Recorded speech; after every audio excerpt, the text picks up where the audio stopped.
Good morning students. आज हम लोग ऑपरेटिंग सिस्टम यूनिट 1 की सेकंड टॉपिक पढ़ेंगे। आज हम लोग देखेंगे different types of operating system. Operating system कितने तरह के होते हैं, तो आज हम लोग कुछ 7 टाइप्स के ऑपरेटिंग सिस्टम देखेंगे, जिनके नाम हैं batch system, multi programming batch system, पहला simple batch system, then multi programming batch system, then multi processor system, उसके बाद distributed operating system, clustered system, real time operating system है, लास्ट है हैंड हेल्ड सिस्टम्स। तो एक एक करके हम ये सारे ऑपरेटिंग सिस्टम के बारे में पढ़ते हैं, ठीक है। पहला है सिंपल बैच सिस्टम। इस टाइप के बैच सिस्टम में क्या होता है कि कोई डायरेक्ट इंटरकनेक्शन नहीं होता है यूज़र और कंप्यूटर के बीच में, और यूज़र क्या करता है, अपना जॉब सबमिट करता है या रिटर्न करता है कार्ड या टेप में, जो कंप्यूटर ऑपरेटर की तरह काम करता है, ठीक है।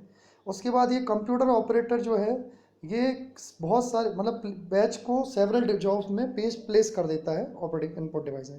That is then computer operator places a batch of several job on a input device. किसी इनपुट डिवाइस को ये बहुत सारे जॉब्स का एक बैच, मतलब समझते ग्रुप, उस इनपुट डिवाइस को देता है।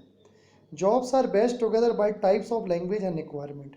जॉब कैसे बैच होते हैं, उनके डिपेंड करता है वो क्या लैंग्वेज है और उनकी क्या रिक्वायरमेंट, उस हिसाब से उन जॉब्स की ग्रुपिंग हो जाती है, ठीक है।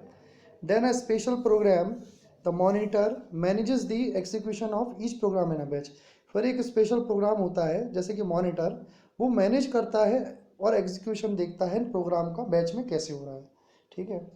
फिर the monitor is always in the main memory and available for execution. Monitor जो है हमेशा मेन मेमोरी में होता है और अवेलेबल होता है एग्जीक्यूशन में। इस सिंपल सिस्टम में ग्रुप बन जाते हैं, मतलब जॉब्स की, और वो उस ग्रुप के अकॉर्डिंग, ग्रुप कौन बनाता है, स्पेशल प्रोग्राम बनाता है, और फिर उनको एग्जीक्यूशन करता है बारी बारी से। तो मॉनिटर जो है मेन मेमोरी में होता है और वो अवेलेबल होता है एग्जीक्यूशन के लिए।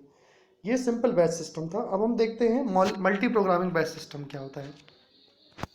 तो मल्टी प्रोग्रामिंग बैच सिस्टम में क्या होता है, ऑपरेटिंग सिस्टम पिक करता है और एक जॉब को मेमोरी से, ठीक है, फिर उसके बाद जब वो जॉब खत्म हो जाता है और इनपुट आउटपुट ऑपरेशन हो जाता है, मतलब चाहिए पड़ता है ऑपरेटिंग सिस्टम को जॉब को, तो फिर ऑपरेटिंग सिस्टम स्विच करता है एक जॉब से दूसरे जॉब तक। समझ रहे हैं आप? इसका मतलब है जब जॉब किसी जॉब को इनपुट आउटपुट ऑपरेशन की ज़रूरत पड़ती है तो ऑपरेटिंग सिस्टम स्विच कर जाता है, ठीक है। फिर jobs in the main memory या memory are always less than the number of jobs on the disk. मतलब जॉब्स जो मेमोरी में होंगे एग्जीक्यूट होने के लिए, वो हमेशा कम होंगे किससे, जॉब जो डिस्क में होंगे, ठीक है, ताकि जॉब्स आसानी से जल्दी एग्जीक्यूट हो सकें एक एक करके, ठीक है। फिर if several jobs are ready to run at the same time then system chooses which to run using CPU scheduling. मान लीजिए अगर एक से ज़्यादा या बहुत सारे जॉब्स तैयार हैं एक ही समय पर रन करने के लिए, तो मल्टी प्रोग्रामिंग बैच सिस्टम में ऑपरेटिंग सिस्टम है वो चूज़ करता है कि कौन सा जॉब पहले एग्जीक्यूट होगा और उसके बाद कौन सा होगा। उसके लिए वो सीपीयू शेड्यूलिंग की मदद लेता है, ठीक है।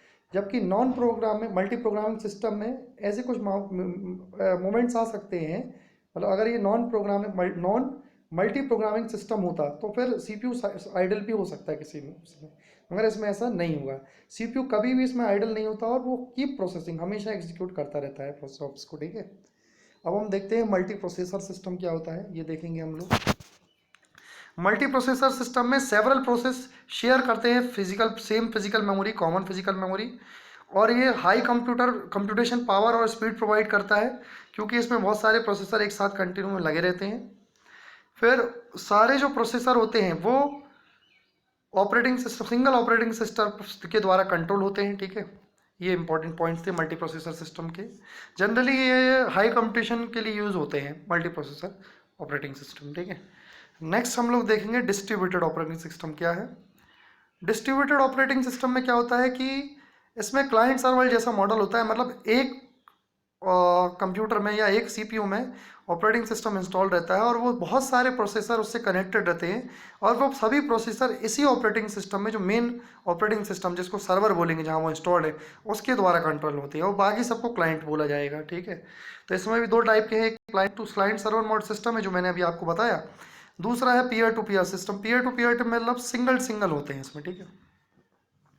नेक्स्ट देखेंगे हम क्लस्टर्ड सिस्टम। क्लस्टर्ड सिस्टम क्या होता है ये देखेंगे। तो क्लस्टर सिस्टम जो होता है वो, इसमें क्या होता है कि बहुत सारे मल्टीपल सीपीयू आपस में काम करते हैं सिर्फ एक काम करने के लिए, ठीक है, कंप्यूटेशनल वर्क के लिए, और इसमें जनरली वो शेयर करते हैं स्टोरेज और क्लोजली लिंक रहते हैं वाया लैन नेटवर्किंग। क्लस्टर्ड जो क्लस्टरिंग होती है वो हाई इसलिए रखी जाती है ताकि हाई अवेलेबिलिटी रहे, हमेशा अवेलेबिलिटी रहे, कभी अगर एक आध सिस्टम बैठ भी जाता है तो दूसरा वो काम कर देगा, राइट। फिर इसलिए layer of cluster software run on cluster nodes, ठीक है। Each node can monitor one or more of the other, हर नोड मॉनिटर कर सकता है एक या एक से ज़्यादा, ठीक है, सिस्टम्स को। अब आगे हम लोग देखते हैं रियल टाइम ऑपरेटिंग सिस्टम क्या होता है। ये काफ़ी इंपॉर्टेंट सिस्टम है। तो इसमें क्या होता है, ये it is defined as an OS known to give maximum time for each of the critical operation that it performs like OS calls and interrupt handling. Generally मैं आपको बताता हूँ जिनमें टाइम बहुत इंपॉर्टेंट होता है प्रोसेस के लिए, उन तरह के उस तरह के काम के लिए, उस तरह की प्रोसेस हैंडल के लिए ये वाला ऑपरेटिंग सिस्टम बनाया गया है। जैसे मैं आपको एग्जांपल देता हूँ, हमारा जैसे मान लीजिए एयरपोर्ट ट्रेनिंग केंद्र या फ्लाइट ट्रेनिंग केंद्र होते हैं, तो वहाँ पे जो फ्लाइट लैंड होती है उनके लिए जो ऑपरेटिंग सिस्टम यूज़ होता है वो real time operating system use होता है, क्योंकि अगर 1 सेकंड का भी इधर से उधर हो गई तो एक्सीडेंट होने के चांसेस, वो हार्ड रियल टाइम में आएगा, ठीक है, क्योंकि उनमें टाइम बहुत इंपॉर्टेंट है। एक सॉफ्ट रियल टाइम भी होता है जिनमें थोड़ा बहुत डिले चल जाता है, जैसे हमारा वॉशिंग मशीन है, थोड़ा डिले चल जाएगा इसमें जो ऑपरेटिंग सिस्टम होता है, ठीक है।